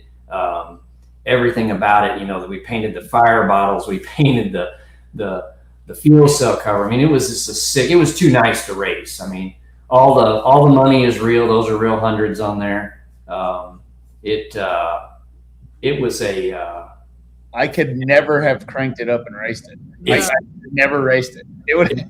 It was by far the coolest project because his car before that was a blown. So he always had this blown money theme, which that's a 63. Then he had a 68 Camaro, and all of them had the money on the hood. So this Mob Edition thing was just a kind of a venture off from that, because he's got a whole room in his house. It's all with mob collectible stuff, and he knows the whole history of Al Capone and all this crazy shit. So very, very cool car to build. Very, very awesome. That's badass. What's he doing now? I saw a couple people asking where is he now? You know? Well, you know, it's just like everything else.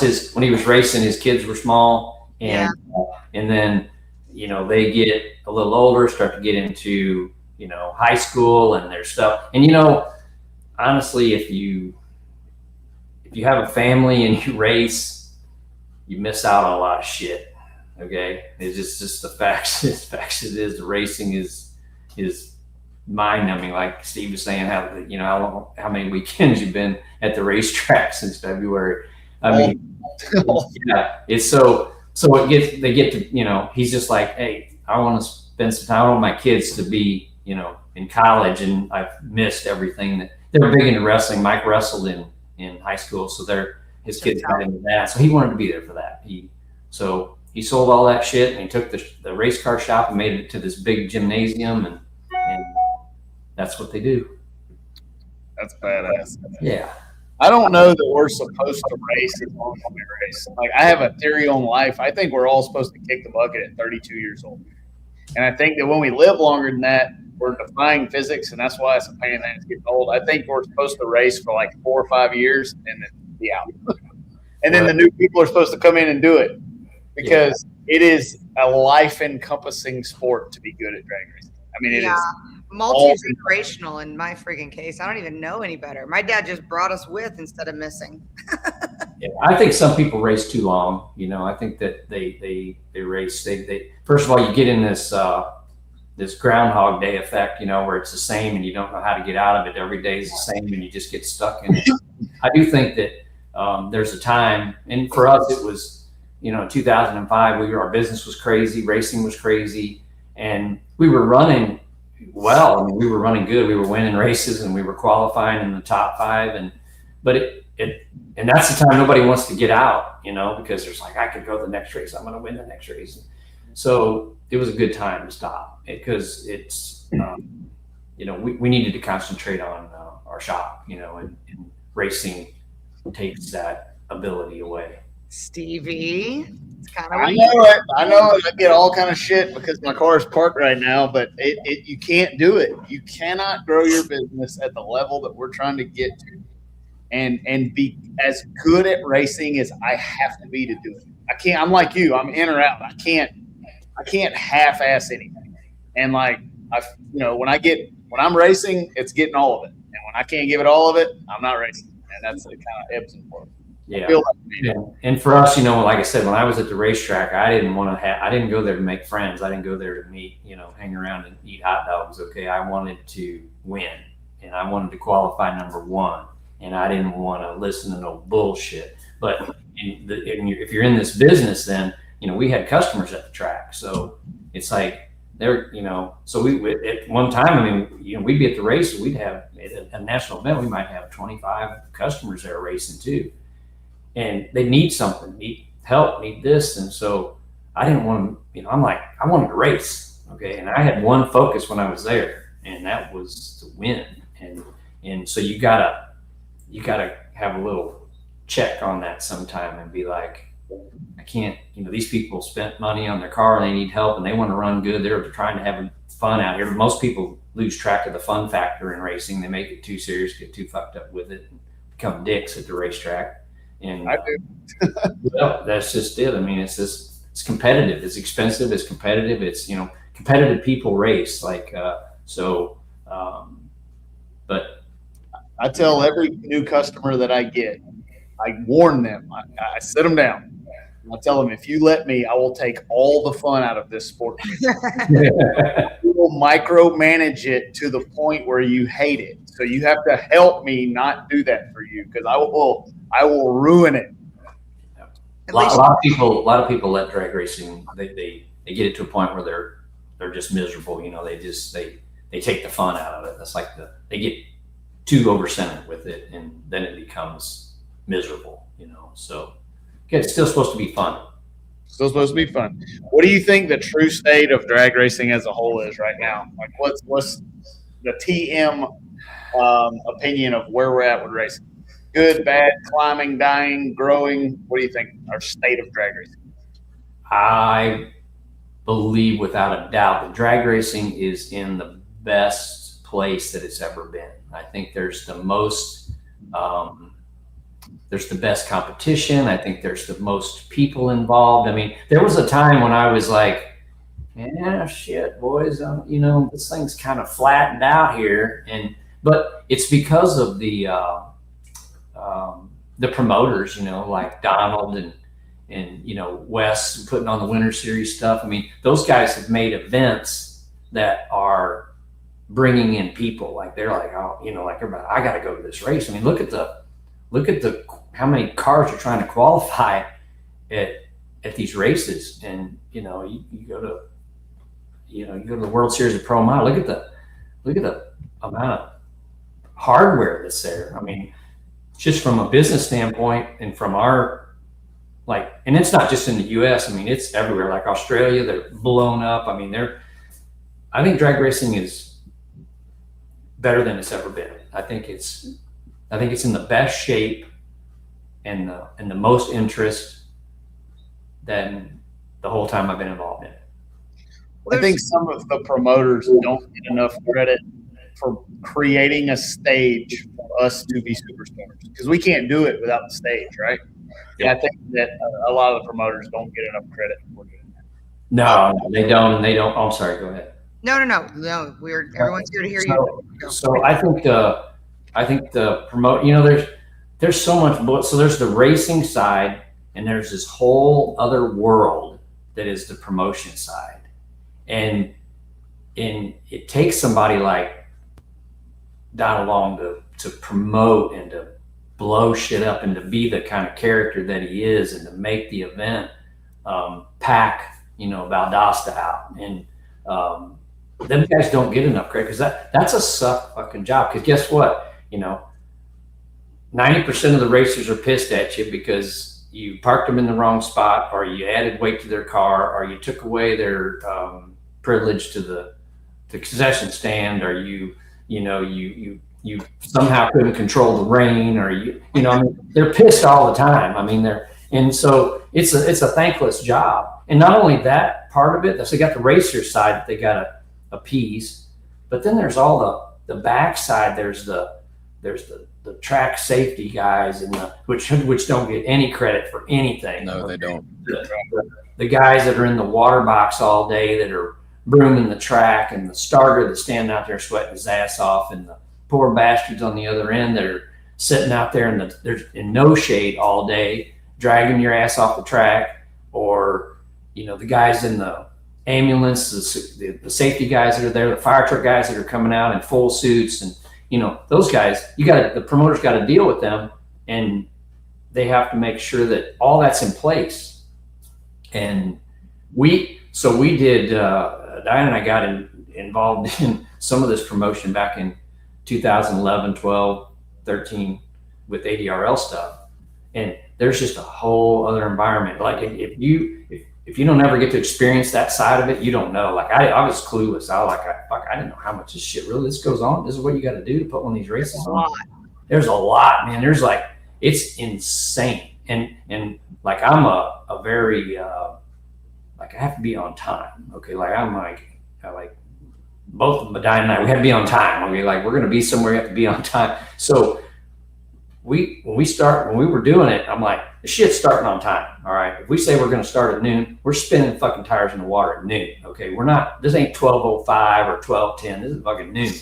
And we're going to run on time, and you're going to be in the lanes on time, or we're just going to skip you. Okay. So I remember ADRL, you had until they fired the first pair to get in the lanes, and if you were not there, you didn't run, and it didn't matter who you were. Yep. So you talk about like a bitch session. I mean, that wherever your little hub of admin is for the race, that's your bitch station. Okay. So every racer's coming there to bitch about something. And and then those guys just don't get enough credit, like to put that together, you know, to put that on. One thing that makes a great promoter is the same thing that makes a polarizing, successful drag racer, and that is that they do not need everybody to like them, and they are okay being the villain. Yep. That right there, if you look at every great promoter, like you speak Donald Long has more enemies in drag racing than I do, and like that says a lot. But he's willing to take on that part and play that role to promote the event. That's why it's events called. Yep. And that's just it. You gotta have some thick ass skin too. You do, and you gotta. Big. Go ahead. I was gonna say you just gotta have the right people, because even like putting on the pro race and helping Wes with the winter series, like when a shitter clogged or the toilet paper ran out, like you think you have time to figure it out, you want to be involved in all this shit. I agree with you. They don't get enough credit by any means. And speaking of promoters, Lyle. Yeah. Speaking of promoters, putting on races, sanctioning bodies, and all the things that happen to do that, Tim, let's get a cut and dry, right off the cuff, your opinion on what has transpired over the past week, and maybe even before that, in regards to the IHRA. Boys, I don't even know where to start with that. I mean, God damn. Well, first of all, it's an impossible idea to have one singular checkbook in charge of all of this stuff. Okay. Yes. And not a company checkbook, but a personal one. Like, I'm just going to scratch out checks and I'm going to do all this. So and I'm not going to sit here and kind of like look in the crystal ball and say, well, this is why they're doing this and this is why they're doing that, because who fucking knows? I mean, you don't know. Nobody knows. But I love IHRA. I mean, that's where we won our championships. I think it was a great organization. But it is, so it's IHRA, but there's also a lot of other sanctioning bodies and series that have been scooped up in with that. I mean, with tractor pulling and boat racing and every other fucking thing. And, the problem with that whole deal is, I can wake up one day if I own all this shit and go, fuck, I ain't really feeling it, boys. No, I'm not feeling it. So we're done. Because, this is all cash flowing one direction and it's out. Okay. Right. It's one direction out. It ain't nothing coming back. The stuff that's coming back in is dust. I mean, it's nothing. And so I don't know. I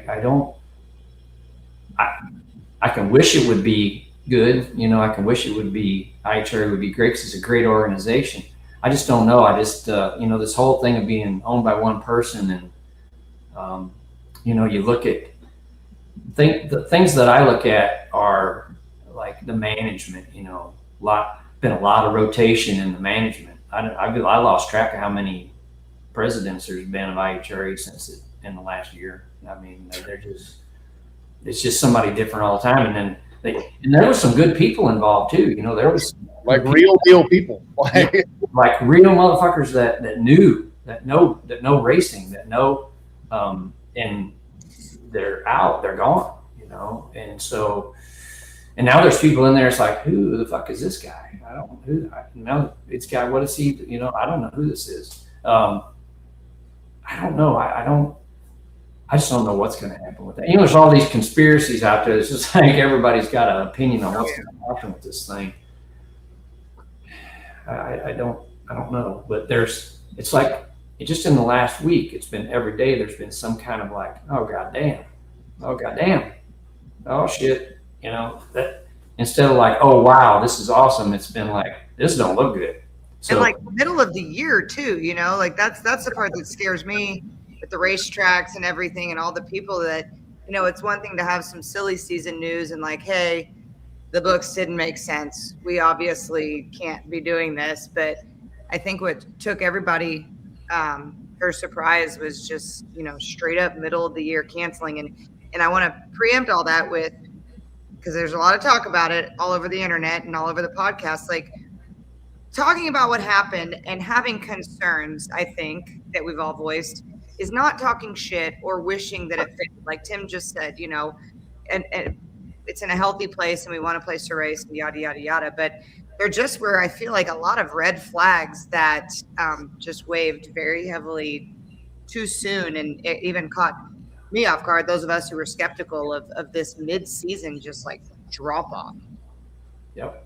And not just in drag racing, it's happening across all of the stuff. And, we've been, of course, we've been in business a long time. So we've had, Steve would know this too. There's customers like this, you know, they'll roll in with the fat wallet and they'll blow in and then they blow out just as fast, you know, like those guys that have an unlimited amount of funds, they're never long term, you know, they're just we've seen it.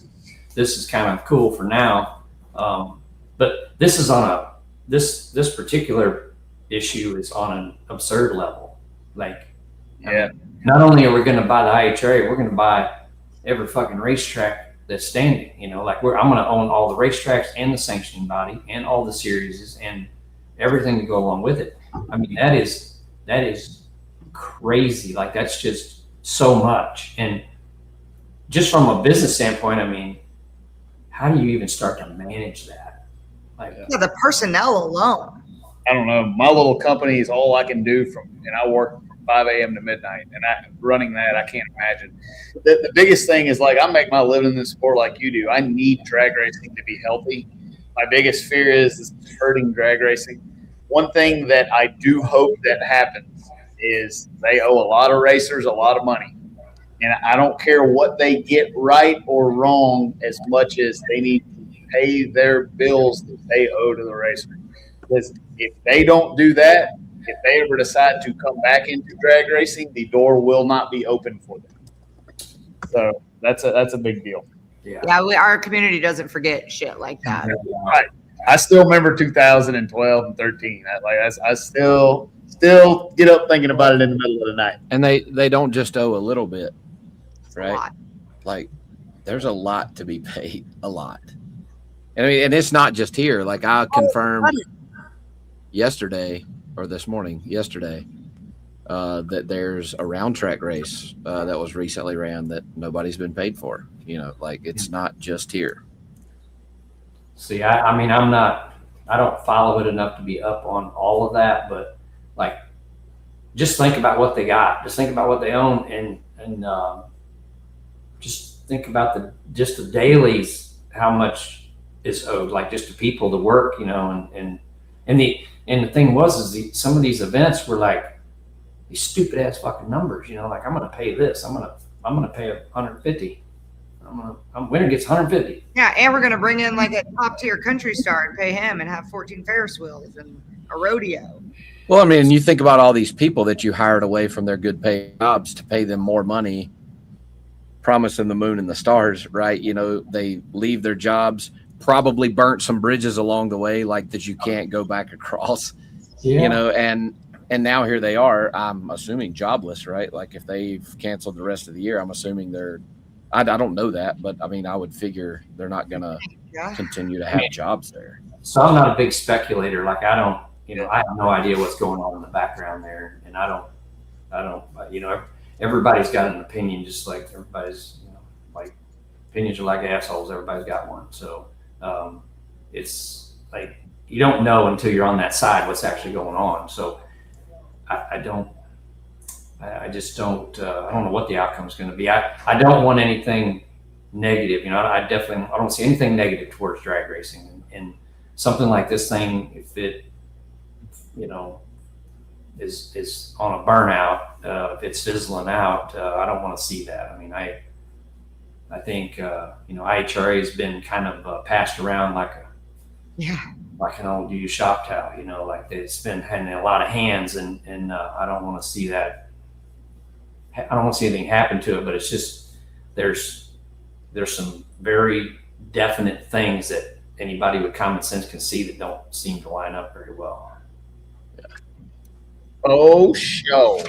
Yeah, it's kind of crazy. Well, all right. So give us one more awesome Tim McAmis stories. Tell us some cool shit from back in the day that a lot of modern day drag racers wouldn't know. Because there's a lot of new fans in our sport that have come along in the last 5 or 10 years that don't know where we come from. Give us a Tim McAmis story. I know you got one in there. Yeah, I don't know. I thought about a couple of them before we were coming on. I'm like, there's just, you know, we so many, I'm sure. see so much stuff, you know, like there's just it's a very interesting sport. A lot of interesting people. I don't, I don't like to beat on anybody because everybody's just like, they're doing the best they can. But we, a lot of our videos, our spoof videos, are based on. It's like drag racing is like an endless inventory of stupid shit. Of dumbasses. You can say it. Endless inventory of dumbasses. Yeah. So, I mean, there's we have seen the thing about drag racing is anybody can get into it. There's no qualification. There's really not a test. I mean, there's not a, you're supposed to get this little like kind of review when you do your license. I don't know anybody. Anybody that's ever not got a license? No, but I know a lot of people that shouldn't. Yeah, I have rejected to sign people's licenses, and they get What they mad. did? They walked to the next trailer. Yeah, but that's just it. They're just gonna. Name on that shit. Well, that's just it. They're gonna be like, oh, Stevie signed my license. Look at this shit. Well, they're just gonna go until they find somebody to sign it. So who's ever been, ejected, or has anybody ever even been like kicked out because you suck? Like you're such a detriment on the racetrack. We're not going to let you come back. Like they just don't come back to the track, and that's never fucking happened. Like It's good. No, but it should. It should happen. Sure. it should. I mean, but it's never happened. There was one that was rumored to have happened earlier this year. That was asked politely to not come back, and I'm not saying nothing. But if you think back in a funny car, there were some incidents, and there was a driver swap mid-year on one of those teams, Stevie, that we hope don't call you. It just became a not safe, like we talked about before we came on the show, for the people next to you. And I think that it's sad that it goes to that level of incidents on the racetrack to be like, yeah, he's sick, he's not coming back. Do you have a favorite person or team that you'd love to beat when you were racing? Everybody needs a nemesis. Everybody likes racing against certain people. You have anybody that you just love beating the shit out of? Yeah, so I don't know if I really had any like nemesis, but like if I could beat Scotty Cannon, I was tickled to death. Okay, he's just a cocky asshole, I mean, he's just so full of himself. But he's a good guy. He just at the racetrack, he's like me. He wanted to win, and so he was one that if I could, if I could turn on the win light against him, I was on cloud nine. But I mean, there's just so this is a story that'll probably you'll understand a little better, but it's more mechanical. So when we were running a nitrous car, and this is really fucking. This is how we got into a blown car. So I built a 63 Corvette, and it was a nitrous car, and I was we were at Darlington. I'm trying to remember where we were at testing. I think we were at Darlington. There was a test session before the season started. In March there was a test session out there for just open. So I was out there running this car, sick as fuck. I mean, I was sick and cold sick, taking a bunch of cold medicine. It was March in Darlington, so it's either going to be cool or it was going to be hot. It was hot that day, so I was in the car, and I had taken a bunch of cold medicine that morning. So all I can remember is I put it. So this is a 4-speed Lenco car. So I remember pulling second gear, and then I don't remember anything after that. I passed out in the car. On the track? On the track. Oh no. Blacked out. So they didn't have a lot of video in those days, but there was some video at the track. And so I was on the single because it was just a test deal. I was in the right lane. The car went to the center line. Luckily, it went over and flat smacked the right wall and knocked the parachute out on the right side. It knocked the cable out of it to get the kick. So I'm out and still on the gas. And so I wait. So I come to. So I'm slumped over in the seat, and I come to no shit. I'm in a pasture. Okay, I'm in a pasture, a green pasture. Heaven? And so I'm like, I wake up and I'm looking out, and I'm in a pasture, and there's a fucking cow standing right in front of my car, looking at me like 15 feet in front of the car. This cow's, and I'm like, what the fuck are you doing?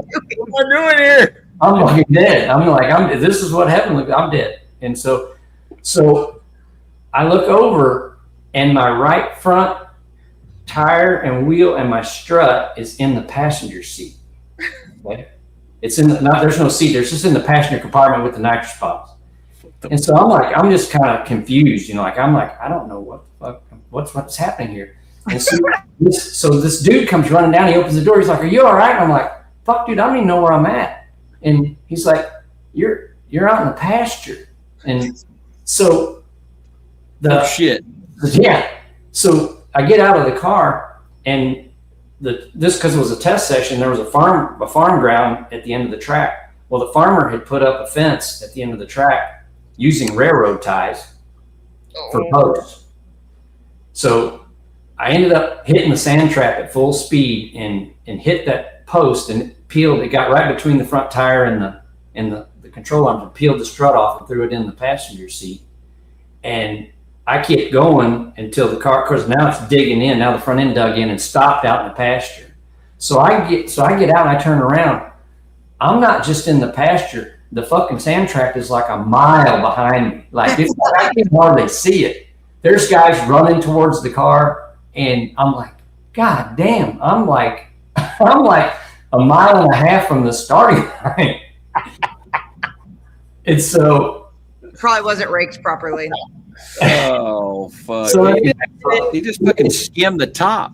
it went right across the sand. It just there wasn't nothing there until it hit the post and knocked the front tire off. That's where it was going. So then we loaded the shit up. Of course, the car's garbage. So we get it back to the shop, put it on the table, pull the nitrous engine out. I'm like, fuck it, I'm done with this. This is back when nitrous and blown was every time every racer was a different overdrive for a blown car, different weight for a nitrous car. It was changing all the time because this new Promod was still brand new, So we put a Alan Johnson blown engine, and we put a 41X in it, and so this is how this is a clutch, swapping feet, all this shit, and so we started testing this thing, and so this thing had an Enderle fuel pump on the front, okay, just a cam drive Enderle pump. This is old school as shit. Right here, baby. No lay fuel management, none of that. No, you just had a fucking main jet. That's what you tuned off of. All right. So we started running this thing, and it is insanely fast. And so what it was doing was, so we were tuning this ourselves, didn't have a clue. I had Terry Morrow from Alan Johnson's shop. He would come with us and kind of showed us the fuel system and stuff. So this car from 1,000 feet on was lightning. Okay. So what it was doing was we're shifting this thing at 10.2. All right. So at about 1,000 feet, it would shear off the pump shaft. Okay. And it out. And lean it out. And it was insanely fast. And but at 13:19, it was on fire. Okay. I mean, burst panels were out, shit was on fire. So, but it was so fast that I didn't want to change it. So we just kept like 6 fuel pumps and about 12 shafts in the trailer, and we just kept running it like that. So much, we ran it so much like that IHRA said, fix it because we're tired of putting the fire out every time at the end of the track. So that last part of the track, it would run so quick. I mean, it would run top speed, low ET, every event. But you had to be ready to put it, and it wouldn't hurt the engine. You just had to put a fuel pump on it in between rounds. Wow, do you think that the cow mooed at him or no? Definitely did. Yes. Actually, he was probably like, hey, man, you don't fucking belong here. You don't look like my kind. You need to go back down there. Yeah. So That's some crazy stuff, But We ran a car in NHRA, me and Billy Stockland, for an entire season that had a fuel system problem, and we never could duplicate it, and I still never have. But it would cavitate the fuel pump through second gear, and it was fast as shit. Now, about 1 out of every 5 runs is chucking the rods out. But we ran the whole season like that. Same thing. I was like, because when we fixed it, it wouldn't run. We couldn't duplicate it with lean outs. We couldn't make it happen like it was happening. So I feel your pain. So you can say no. Have you ever watched the Shake and Bake show before, Tim?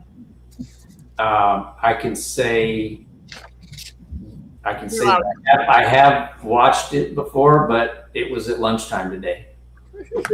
I love that. Fair enough. That's all. No, me and Dad sat down for lunch, and she's like, "You think you ought to watch this show before you get on it tonight?" Now, this is nothing against you guys, okay? It's just I don't sit down and watch shit like this. I don't either. And when I'm done at work at the racetrack, like I don't want to talk or think about racing, so I struggle. Believe me. But Stevie, I'm gonna let you do it. But we have this thing where every guest, I don't even know how it happened, but we have the same question that we ask every guest. So I'm glad that you don't know, because some people do the research and they try and take sides. This has got to be organic. So I'm going to ask you a question. I'm going to set the stage for you. It's 2005. We're in Darlington Dragway in Darlington, South Carolina. You've mowed through the Pro Mod field. You have qualified number 1. You're in the final round. Scotty Cannon's sitting over there with the onset Pro Mod. You go out there and you kick the shit out of him. You'll fight on the top end. You beat his ass. You get out. You haven't eaten all day because drag racers don't eat all day. You get your team. You smoke out to celebrate, to drink you a margarita at the Mexican joint. Get to the Mexican joint. I want to know, at the Mexican place, after you beat Scotty Cannon in 2005, do you or do you not order, and do you or do you not like fajitas? I need to know where Tim McAmis is on fajitas. Okay, this is an extremely weird question. Yeah. Extremely weird. We're extremely weird people, Tim. I'll give you a crash course on why we asked this question. You've Shut got up, your Lyle. bearded mouth. You know if Tim McAmis loves fajitas or not. That is breaking it down. Not sure how this factors into this show, but We're fucked up, Tim. Diane and I both big on fajitas. Hey, Lyle. Dun, dun, dun. Don't know. All right, now I'll give you the next story. All right, I love fajitas. Courtney loves fajitas. All normal human beings, especially red-blooded Americans, love fajitas. Lyle's punk ass doesn't eat fajitas. So we are proving to the world Listen. we're 302. Only 2 people that don't eat fajitas. Listen, this is the famous line from Tim. Fajitas are the window-licking fucktard's choice of fucking food, and here's why. When you go to the Mexican restaurant and you sit down and order a plate of fajitas, why on God's green fucking earth? Fucking good, idiot. No, why does anyone enjoy a steaming plate of shit that cook the shit in a fucking kitchen? He's afraid The of fire. steaming, the show, the aroma, all the bullshit going on, this smoking hot skillet that can burn the devil's ass. It's fucking horseshit. Nobody wants to smell like that. Everyone loves Nobody needs the show. glorious. If you're gonna eat fajitas, bring them on a plate already prepared. Why do they spray champagne out in the winner's circle, Lyle? Why do they dump champagne everywhere? Because They're not window licking fucktards, and that's cool. It's awesome. For me, I like the smell, and I like the hot plate, and I like the beef. I like the chicken. They're not the band. Forget all the nice things I ever said about you. And I knew that there was going to be some fucked up questions tonight, but I did not know that we would be talking about fajitas. Well, Lyle's made it part of his identity that, like, his beauty. Lyle is convinced he can get this fajita hating army together to combat me and Courtney. It's just not happening. We're He's got- 302. I'm 300 way low. people, 2 people that are in sync. So what? You had Scotty Cannon and Maddie Gordon. And Scotty Cannon hates fajitas, so I'm glad we got this rivalry going on right here. Yeah, he hates fajitas, and Maddie Gordon. So, like, those are big names, but there's only 2.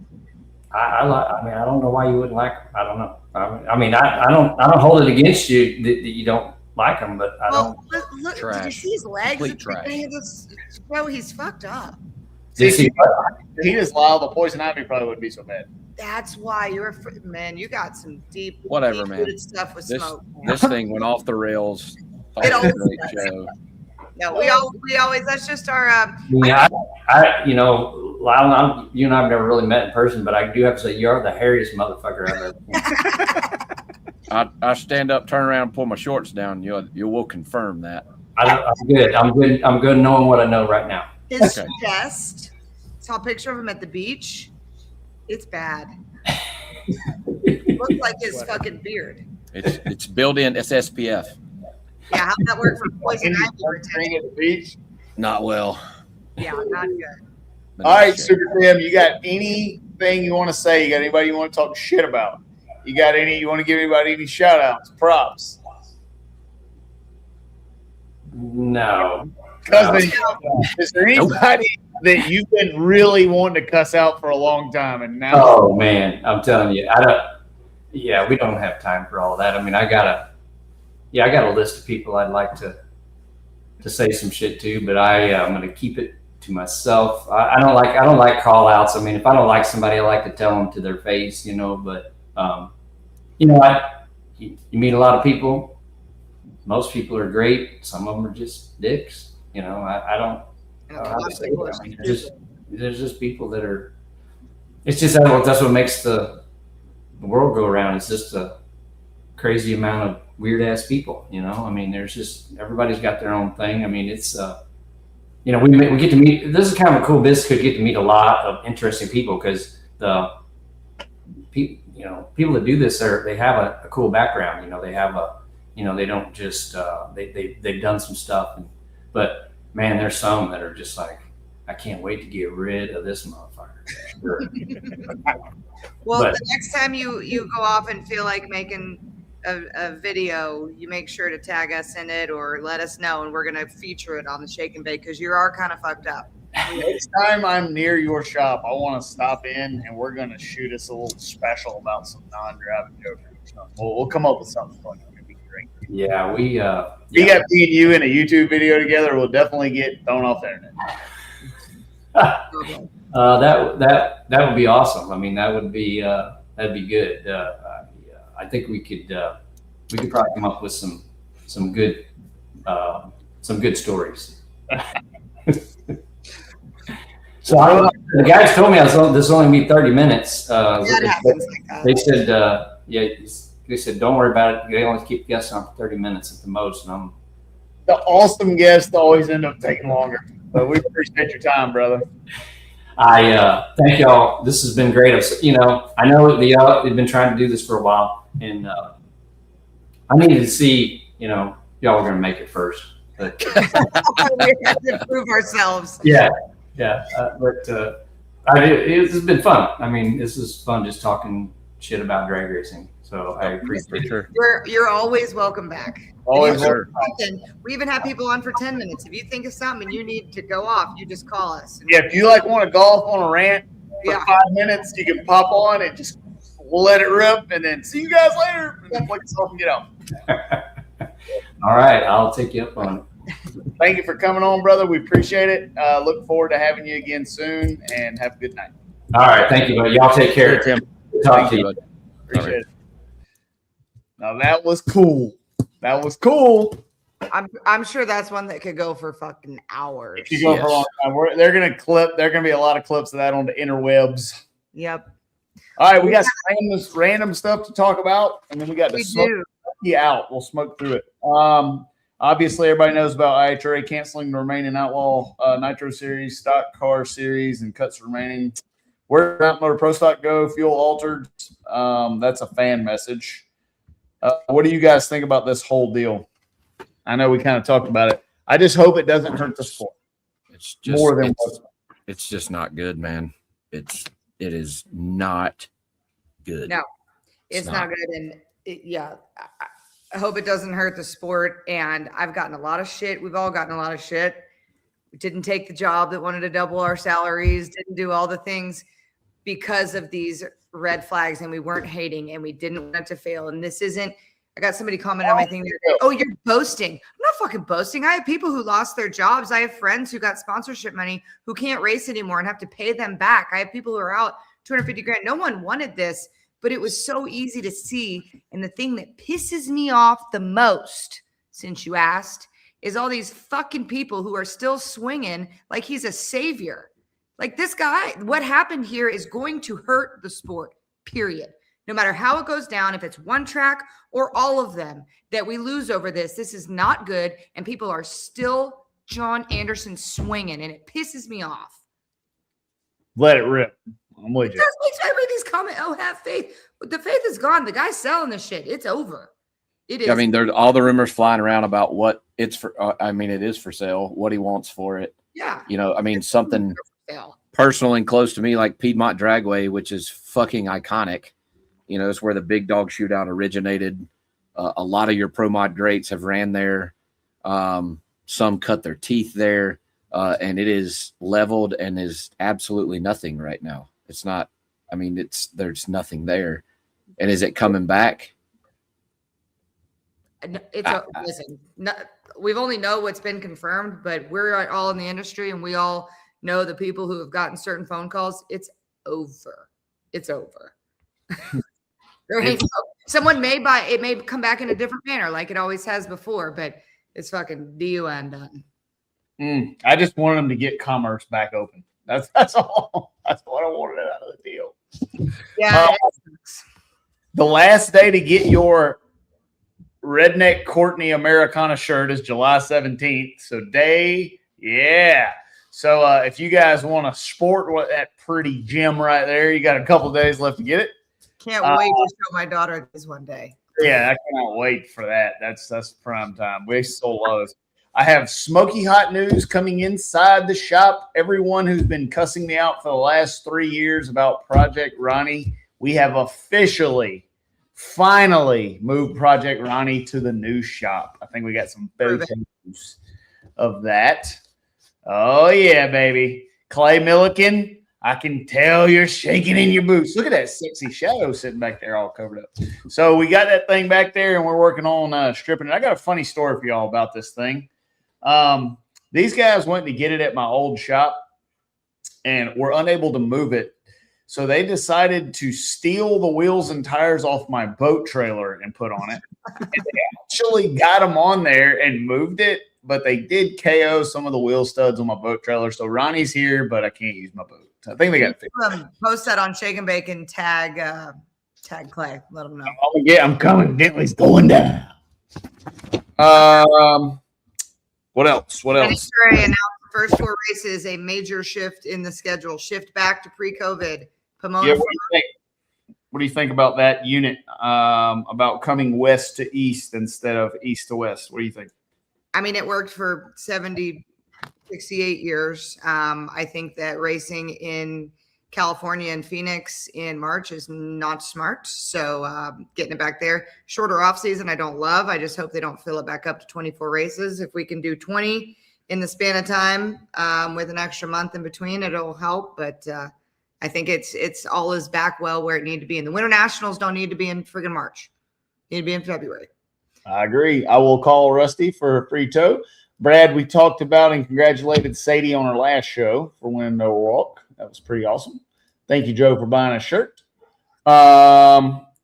One piece of housekeeping advice. Our next show will not happen. Stevie J will not be in communication. No interweb, no telephone, no satellite, no Starlink. So next show. The award for the biggest fuck off in the world. And do you want to know why? Shake and Bakers? Happy birthday to you. Happy birthday, Stevie. How are you supposed to know that? You don't know that. Oh, there he is. Here's Stevie. Yeah, there's me. I appreciate my staff. Add a Mai Tai and a hula skirt, and that's what he'll look like next week. Stevie's birthday's tomorrow. Yeah, I think so. It's the year of our Lord times 86. Yeah. So my nephew was in the shop today, and he had this cool little remote control roll around thing, and he wanted me to drive it. So I was out there doing donuts in the showroom. So happy birthday to me tomorrow. I guess tomorrow. Happy birthday to you, buddy. I'll be 31 for all of you that. How old? 31. The lions. All right. Lands. Happy trails to me. So we don't know what we're doing for the next show yet. We got to talk about it amongst ourselves, but we'll let you know. Are y'all going to have a show or I just won't be on it? I don't like when we do it without all three. Okay. So we'll probably miss next episode, pick back up in 4 weeks. And by that time, we'll be ready to ramp up a little bit of pre-Indy talk. Western Swing will be full swinging. Will that be the week of PDRA Bristol? Yeah, for the night. Yep. Oh, yeah, night on fire. Yep. No, that's the week after Bristol. It has to be because I'm not going to be here the Tuesday of Bristol. I'm going to tell you right now. That will be the 11th. Will be the next. It is no go. It would be the 11th. Yeah. So it'll be right post Bristol. So I'll be on vacation, but I can do it from there because I'll be on vacation for a while.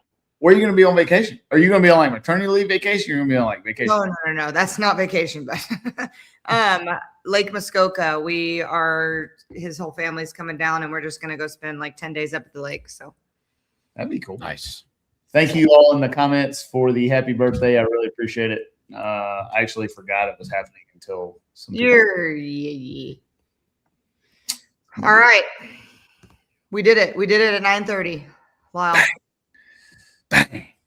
Lyle, I hope your Winter Hill's up and everything. And Me too. That's a tough stuff. All right, then. That's disgusting. All right. Well, I'll see you.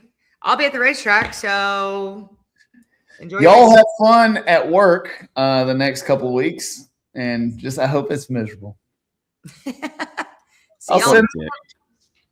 Thank you guys for tuning in. We love all of you. This is a really fun show, and you fans make it fun. We appreciate you tuning in every week. Loved having Tim on. We'll see you guys in a month. Molly, roll that beautiful bean footage.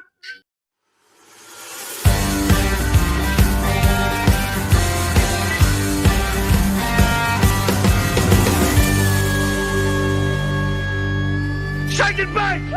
Does that feel good? Yeah.